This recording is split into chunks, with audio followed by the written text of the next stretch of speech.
Hi, my name is Mark Biernat, and I'm a monetary economist. In this video, I want to talk about two countries that have huge geopolitical influence in the world right now, Russia and China. And I want to compare the two, not necessarily with regards to economic data, but just a geopolitical strategy for going forward. Russia, we can definitively say what that is about. And I've discussed it in my videos. It's basically a feudal mercantilistic expansionist system that looks for world domination through the control of natural resources and political influence behind the scenes.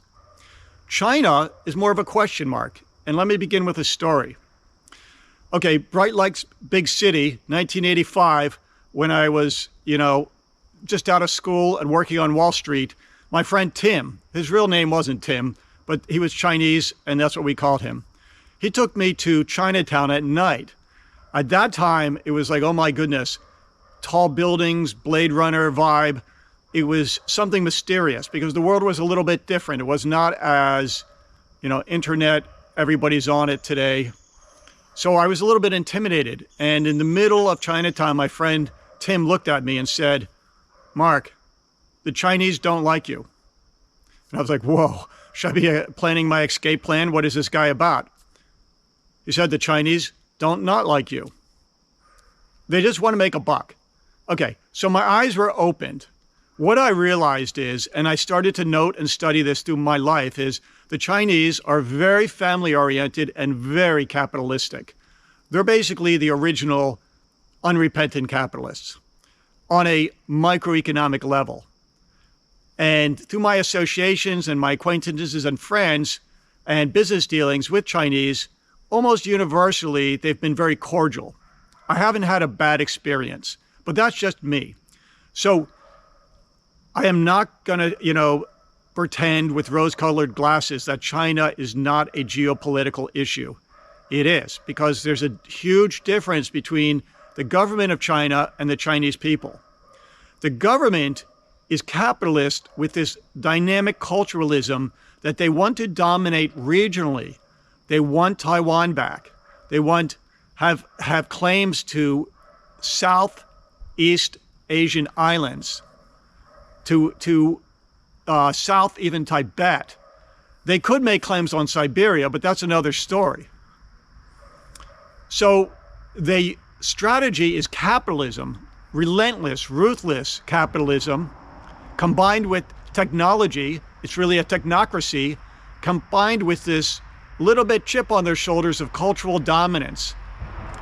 But the good news is, in contrast to Russia, through the Boyer system, you can look up what Boyers were and what they are, of feudalistic, capitalistic mercantilism, where they go into Africa and try to extract, or go into South America or into the United States and try to curve and swerve political. The Chinese, they'll go to Africa and they'll buy land, and then they'll develop it, and then they'll feed it into the Chinese, into the Chinese economy. What they're concerned about is geopolitical dominance in their region at this juncture, okay? At this juncture. And if we compare the two, my goodness, Russia has 140 million people. China has 1 billion plus people, plus 140 million people. So Russia, in theory, on paper, is no geopolitical threat compared to China. But the reality is the Russians are unrelentlessly, ruthlessly aggressive and militaristic, where the Chinese, and if you read about their culture, strive for harmony, peace, etc. That doesn't mean they're peaceful. They have huge human rights issues. They may go for these regional dominance. And although I call them a regional, aspirations and superpower, the reality is they'll trip over relationships and ties that we have, specifically Taiwan, which could trigger and ignite into a larger global geopolitical issue. So they're not out of it. And I'm not saying, don't put in the comments that I'm favoring China. I'm not. I just know that right now, Russia is ruthless. And Russia has shown its face. China has not put all its cards on the table. And I see them as kind of a pro-Axis neutral, feeding supplies to Russia in their eternal friendship pact. And I don't like it. but they're being very reserved and cautious to determine how they're going to take the next steps to this. I think the answer is China will play wait and see what happens in Ukraine. When they see what happens in Ukraine and what Russia does, then they may come to some conclusions of how they're going to approach it.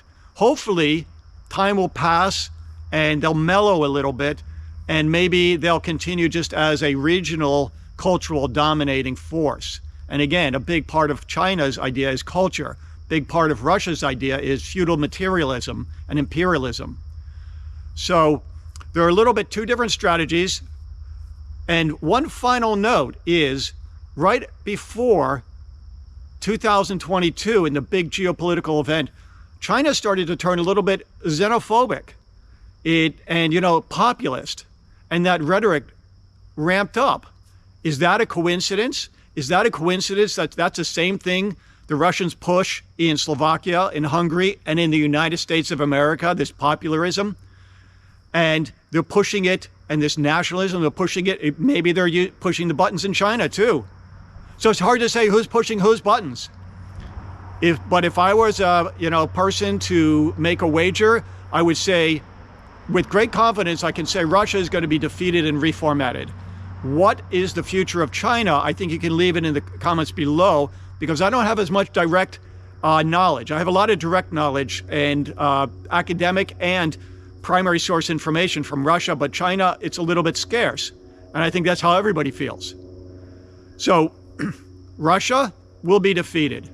China, it's a question mark what their real aims and goals will be going forward. But they're going to have to adapt, because as they're thinking about it, the world around them is growing up. And that's a threat to them, because soon they could be left in the dust. My name is Mark Biernat. I'm an economist. Have a great day. Thank you very much.